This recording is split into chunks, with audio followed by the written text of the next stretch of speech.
My dad has no idea I heard him say he wished someone else was his son instead of me. So I gave him exactly what he asked for and slowly turned into a stranger in my own home. I was 14 when everything changed. We were at my older brother Noah's baseball tournament. He was the star pitcher, the kid who could do no wrong. My sport was soccer, but my dad never came to my games. There was always some excuse. Work ran late, the car had issues, he had a headache, something.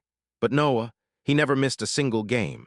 During the seventh inning, I realized I left my phone in Dad's truck.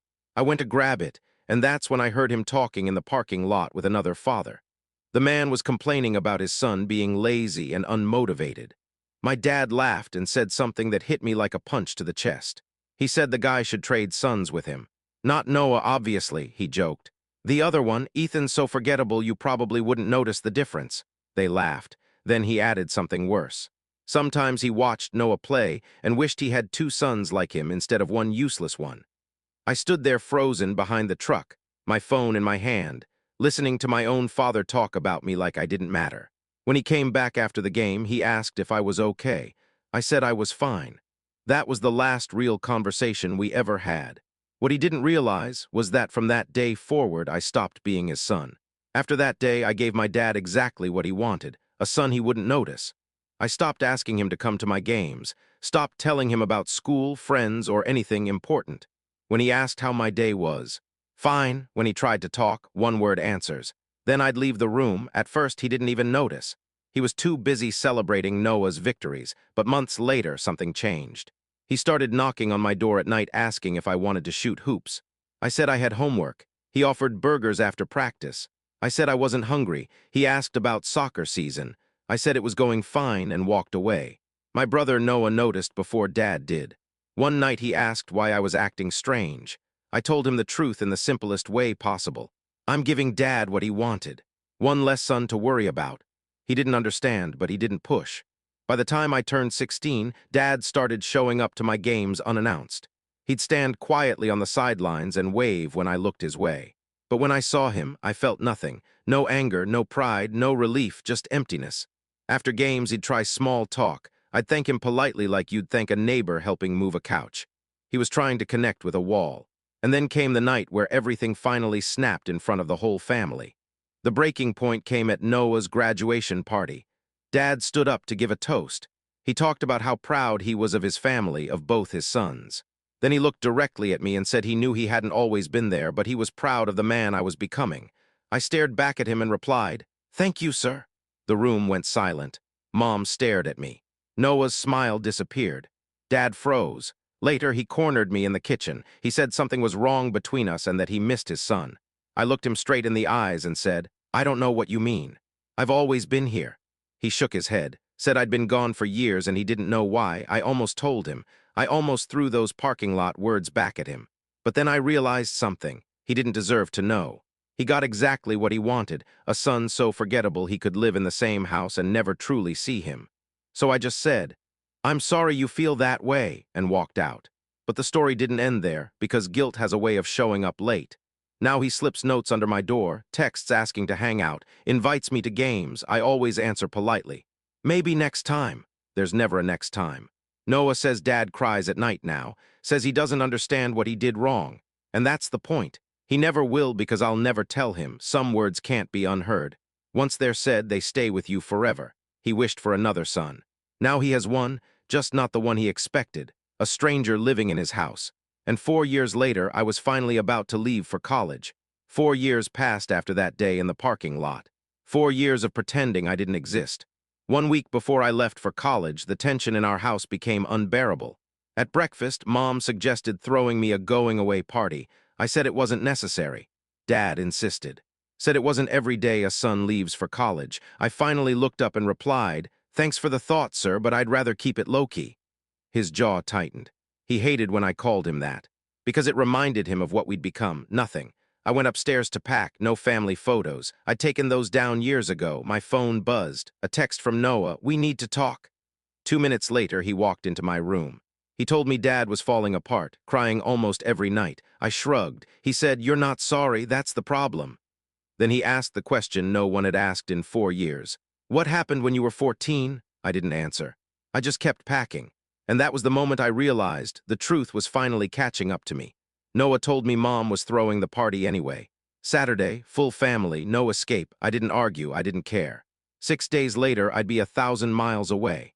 After that, none of this would matter. The next few days felt like quiet torture. Mom obsessed over decorations and food. Dad tried to help, but every time he walked into a room where I was, the air turned heavy. I didn't ignore him. I treated him politely, like a neighbor. One night I went downstairs for water and found him waiting in the kitchen. "Can we talk for a minute?" he asked. I leaned against the counter. I didn't sit. I didn't want him thinking this would be a long conversation. He rubbed his hands together nervously and said he knew things had been hard between us. I replied calmly, "Oh, really?" He asked me to stop calling him sir, said he was my father. I looked him straight in the eyes and asked, "Are you?" His face collapsed. He begged me to tell him what he did wrong. Said he wanted the chance to fix it. I told him some things don't have a fix. He said everything can be fixed if there's love. I almost laughed. Then I said, "Good night, sir," and walked upstairs. But the next day, my mom decided she wasn't going to let this go anymore. The next afternoon, Mom asked me to ride with her to pick up supplies for the party. We drove in silence for a while. Then she said something simple. "Your father loves you." I said, "Sure." She made me look at her, asked what really happened between us. I told her nothing happened, I just grew up. She didn't buy it. She said one day I was a normal kid who wanted his dad's attention, and the next day it was like someone flipped a switch. Then she asked the question that made my chest tighten. "What happened when you were 14? I said I didn't remember. She said I was lying. The light turned green at the intersection and cars started honking behind us, but she didn't move. She said she didn't care about the light. She cared about her son. Then she told me something that stuck with me the rest of the day. "I'm going to find out what happened, with or without your help." For the first time in years, I felt fear. Not because of my dad, but because of what would happen when my mom learned the truth. And the party that night would push everything past the point of no return. By evening, the house was full of relatives, people I hadn't seen in years. Everyone kept congratulating me, saying my dad must be so proud. Dad looked hopeful for the first time in years. That almost made me feel bad, almost. Later, he stood up and raised a glass. He talked about how proud he was, how much he loved both his sons. The room went quiet, waiting for my reaction. I smiled politely and said, "Thank you all for coming, and thank you, sir, for organizing this." Silence. 30 people froze. Mom went pale. Noah looked shocked. Dad looked like he'd been shattered in front of everyone. Whispers started spreading around the room. Noah pulled me aside and asked what I was doing. I told him the truth. "He started this. I'm just finishing it." The party ended hours later in silence. As soon as the last guest left, Mom told everyone to go to the living room. She said, "This ends tonight." And that's when the truth finally started coming out. Mom demanded answers. I kept saying nothing happened. Dad insisted he loved both his sons, so I asked him a simple question. "How many of my soccer games did you attend when I was 14? He said he didn't remember. I told him the answer, 0. Then I asked how many of Noah's baseball games he missed that same year. He didn't answer. We all knew the truth. Mom asked him to think harder, asked if he ever said anything that might have hurt me back then. Noah mentioned the baseball regionals tournament. Dad suddenly went quiet, his face changed. Recognition.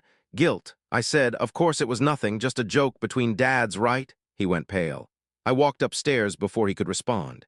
10 minutes later, Mom came to my room and asked for the truth. Mom sat on my bed, eyes red, and told me Dad remembered a conversation from that day. She asked what I heard. 4 years of silence pressed against my chest. Then I told her everything, the joke, the laughter, the words useless and forgettable. Her face lost all color. She whispered, "You carried this alone for 4 years?" I told her yes. She said she was going to talk to Dad. I told her not to. She left anyway. 10 minutes later, the shouting started downstairs. She demanded how he could say something like that about his own son. He said it was just a stupid joke. She said it broke his child. A door slammed. Silence followed. That night I didn't sleep. And the next morning, everything had changed. Dad didn't sleep at home that night. Mom kicked him out. Noah told me Dad deserved the chance to apologize. I told him some apologies don't change anything. Later that day, Dad came back and stood outside my door. He said he knew I probably hated him. Said what he said was unforgivable. Said he never meant it. I stayed silent. After 5 minutes, he walked away. And for the first time in 4 years, I felt doubt. Because now I had to decide something I never planned for. The house stayed tense for days. Dad slept in the guest room. Mom barely spoke to him. I kept packing. Then one night Mom knocked on my door and said he wouldn't leave until I talked to him. And for the first time since I was 14, I didn't know what I was going to do next. Because sometimes the hardest decision isn't cutting someone off, it's deciding whether they deserve a second chance.